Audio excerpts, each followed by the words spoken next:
Assalomu alaykum hurmatli muxlis. Bugun O'zbekistonning qaysi viloyatida qor va yomg'ir yog'adi?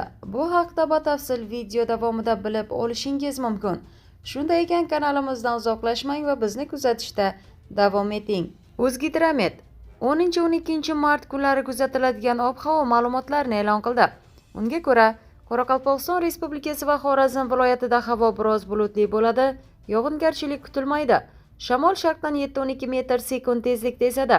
Harorat kechasi 3 daraja sovuq, 2 daraja iliq, kunduzi, ya'ni 10-mart 8-13 daraja iliq. 11-12 mart kunlari esa 10-15 daraja iliq bo'ladi. Buxoro va Navoiy viloyatlarida havo biroz bulutli bo'ladi, yog'ingarchilik kutilmaydi. Shamol sharqdan 7-12 metr sekund tezlikda esadi.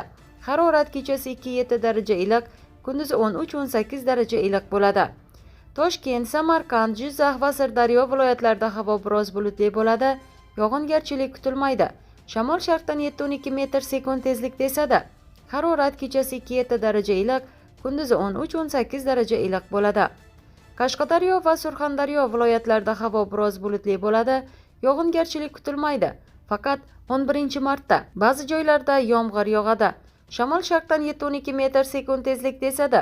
Harorat kechasi 5-10 daraja iliq, kunduzi 15-20 daraja iliq bo'ladi. Andijon, Namangan va Farg'ona viloyatlarida ham havo biroz bulutli bo'ladi, yog'ingarchilik kutilmaydi. Shamol sharqdan 5-10 metr sekund tezlikda esadi. Harorat kechasi 10-11 martda 1-6 daraja iliq, 12-mart kuni esa 3-8 daraja iliq, kunduzi 13-18 daraja iliq bo'ladi. Respublikaning tog'li va tog'oldi hududlarida biroz havo bulutli bo'ladi, yog'ingarchilik kutilmaydi. Qor ko'chish xavfi bor. Shamol sharqdan 7-12 metr sekund tezlikda esadi.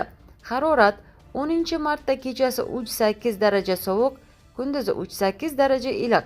11-12 mart kunlari esa 0-5 daraja iliq, kunduzi 0-10 daraja iliq bo'ladi.